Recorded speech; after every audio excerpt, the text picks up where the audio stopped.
అందరూ అద్దెకుండేవారు. ఒక ఇంట్లో ఊరి చివరిని అద్దెకుంటుంటే బ్రతకడానికి వచ్చారు అనగానే మేధావులు మరి ఎలా బ్రతుకుతారంటే నాకు 2 ఆడపిల్లలు అంటే నువ్వు ఎలాగైనా బ్రతుకుతావులే అన్నట్ట. అందరూ సరే ఎలా బ్రతుకుతావు అంటే ఆ ఊర్లో సుబ్బిశెట్టి అనే పెద్ద వ్యాపారస్తుడు ఉన్నట్ట. తర్వాత బిల్వమంగళుడు అనే మహామేధావి ఉన్నట్ట. ఈ మేధావి సుబ్బిశెట్టి ఇద్దరు కలిపి సరే మేము పోషిస్తాంలే వాళ్ళని ఒప్పుకున్నారు. ఊళ్ళో ఒప్పుకుంటే ఆయన వెళ్ళారట. సుబ్బిశెట్టి గారు కోమటపాణి మంచిది కదా అని వెళ్ళేసరికి గుమ్మం దగ్గర ఫస్ట్ రూమ్ దగ్గర శ్రీహరి గారు, వెనకాతల రూమ్ దగ్గర చిత్ర, 3వ రూమ్లో చింతామణి.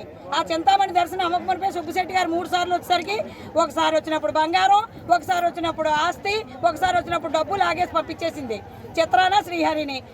మరి బిల్వమంగళుడు వచ్చినప్పుడు కూడా సేమ్ అలాగే ఇద్దరు చింతామణి దర్శనం అమ్మకమనిపై. ఈ సుబ్బిశెట్టి షావుకారు మూలాన్ని ఏం చేశాడు, వ్యాపారం అంతా పోయింది, డబ్బులన్నీ పోయాయని మూల కూర్చుండిపోయాడు.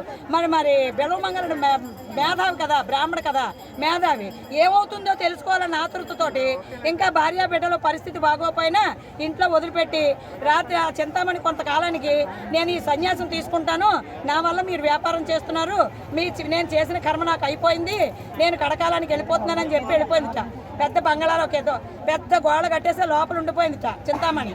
లోపల ఉండిపోతే వీళ్ళందరూ వెళ్ళడానికి ఎవరో సహకరించక ఆ బిల్వమంగళుడు మేధావిలాగా మేము వెళ్తామని బయలుదేరట. ఆ భార్య అనుకుందిట ఈవేళ కూడా చింతామణి దగ్గరికి వెళ్ళిపోతున్నాడు మా ఆయన, ఇంకా నా బతికింతే అని ఆ కాలువ గట్టును పడిపోయి చచ్చిపోయిందిట.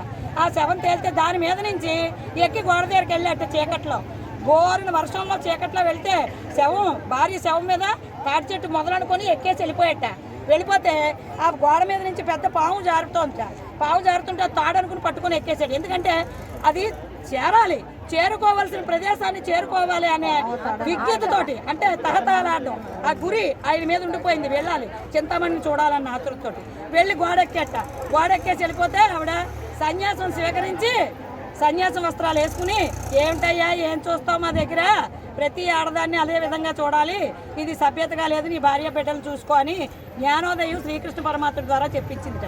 అక్కడికి వెళ్ళేసరికి జగన్ గారి దగ్గరికి వెళ్ళేసరికి మాకేముండదు జ్ఞానోదయం.